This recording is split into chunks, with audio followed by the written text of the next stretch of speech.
Hey community, it's George here from the Community Co. Back with you again for episode number 8.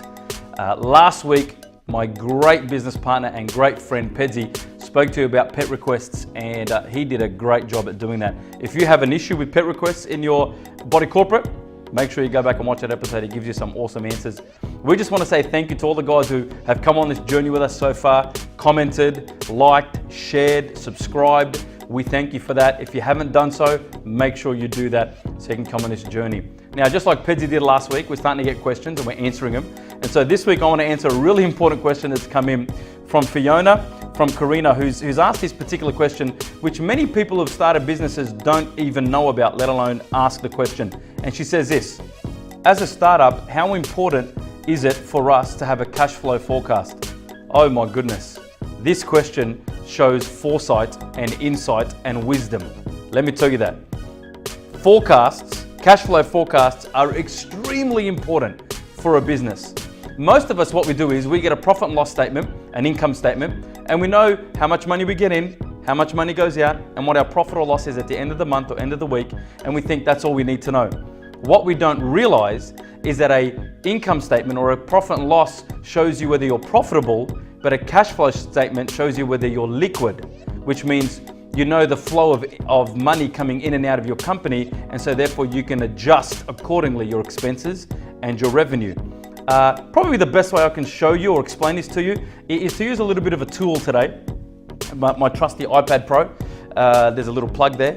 And so here we have a particular XY axis, how much money or the amount of money, and the time that you've got. Let me try and show it for you this way.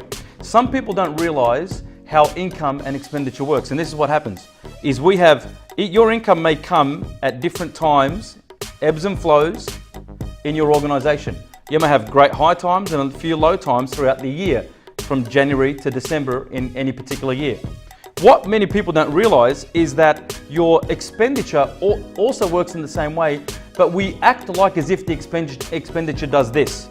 We act like as if the expenditure behaves in the same way and in the same timing as income, as if our profit margin is always going to be consistent throughout the year, but that's not how it works.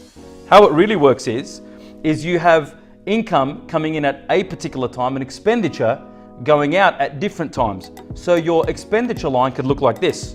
Your expenditure may start well and then have a different timeline, completely different, and that's your expenditure. Now, most people might look at this and think, well, what's the difference? Here's the catch. In these time frames here, your income is higher than your expenditure, so you have a profit. In these times, for instance, right here, your expenditure is higher than your income, so you have a loss. Now, if you don't know that in July, this is going to be your problem, then you don't save finances in the profit margin period to cover your loss period. That's what cash flow helps you do. It makes sure that you put money aside, have money saved, reduce expenditure in this time frame to ensure that when it's negative cash flow, it's covered by the larger positive cash flow periods. Now, if you don't know how to do that, then you need to learn very, very quickly on how to get a cash flow forecast happening for you. Trust me, it is vitally important. Most startup companies shut their doors within the first 12 months.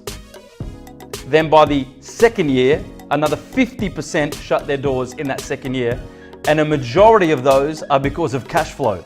Or what they end up doing is they go to the bank to get an overdraft with hefty interest rates, or they end up getting family or friends to put money in, and now they're giving away equity that they don't really need to do if they just got a cash flow forecast. Very important. Great question, Fiona. I really hope you go and find someone who can help you with your cash flow forecast. Implement it, do 12 months. That's what we do at the Community Co. A 12-month cash flow forecast to ensure that everything is going to be okay with what we do. Well, that's it from me today, and it's been great being with you here again. Next week, Pedzi is going to have a chat to you about Airbnb and what you can do in regards to letting your apartment out on sites like Airbnb. You don't want to miss that one. Remember that if you believe in yourself, the more you do, the more opportunities you'll see that are there in front of you. Have a great day. See you next time.